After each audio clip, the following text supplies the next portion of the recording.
Près de 200 enfants français, nés en Syrie ou ayant été amenés par leurs parents dans les zones de conflit, sont aujourd'hui présents dans les camps de Roj et Al-Hol, dans le nord-est syrien. C'est après la chute de Baghouz en 2019 et la défaite de Daesh dans la région que les femmes arrêtées ont été enfermées avec leurs enfants dans ces prisons à ciel ouvert. On ne peut pas dire que ça va bien.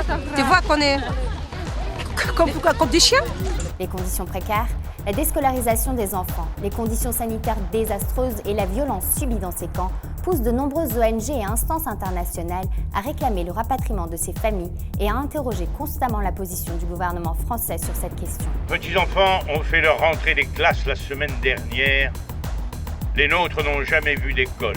Jusqu'en 2019, la France affichait un discours favorable au rapatriement des Français détenus en Syrie. Tout aurait été programmé avec détail et précision, notamment la liste et les modalités de retour des Français, selon un document secret du renseignement intérieur français. Le ministre de l'Intérieur de l'époque avait d'ailleurs déclaré que ces personnes sont des Français avant d'être des djihadistes. Les Français avant d'être des djihadistes, c'est vrai. Certains sont déjà revenus, nous les mettons en prison, nous les connaissons et ceux qui reviendront s'ils devaient revenir, ils seront mis en prison. Cependant, un sondage de l'Institut Odoxa datant de la même période montrait que 67% des personnes interrogées ne voulaient pas voir les enfants de combattants revenir en France. Le 26 février 2019, le président Emmanuel Macron tranche et annonce qu'aucun programme de retour des djihadistes et de leurs familles n'est conçu et opte pour le jugement de l'incarcération des terroristes là où ils se trouvent et l'évaluation de la situation des enfants au cas par cas. Depuis 2019, la France n'a rapatrié que 35 mineurs, essentiellement des orphelins. Le 24 février 2022,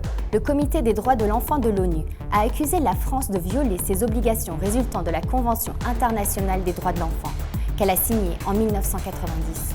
Notamment celle de l'intérêt supérieur de l'enfant, le droit à la vie et celle de la protection des enfants contre les traitements inhumains et dégradants. De son côté, le Parlement européen a adopté une résolution exhortant les pays membres de l'UE à rapatrier les enfants des zones de conflit. Contrairement à la France, d'autres pays européens, dont l'Allemagne, la Belgique, la Finlande ou encore la Suède, ont rapatrié de nombreux enfants et mères. Si la politique française en la matière est restée très floue jusqu'à présent, Emmanuel Macron a promis en avril dernier dans une interview à l'entre-deux tours de l'élection présidentielle que la France agira. Il a assuré que ces opérations se feront, mais n'a pas donné davantage de détails pour, dit-il, ne pas politiser cette question et assurer une totale sécurité. Ces opérations se feront. Je ne donnerai pas plus de détails parce qu'elles sont menées à chaque fois avec beaucoup de risques par nos services. L'avenir de ces enfants reste sujet à de nombreux questionnements. Et de nombreux militants des droits humains exhortent les autorités à ne pas faire payer aux enfants les potentiels crimes de leurs parents. Ce ne sont pas les enfants de djihadistes, ce ne sont pas les enfants de Daesh, ce sont des enfants français que la France laisse périr dans des camps. À la limite, ce sont les enfants des camps, mais ce sont d'abord des enfants, point.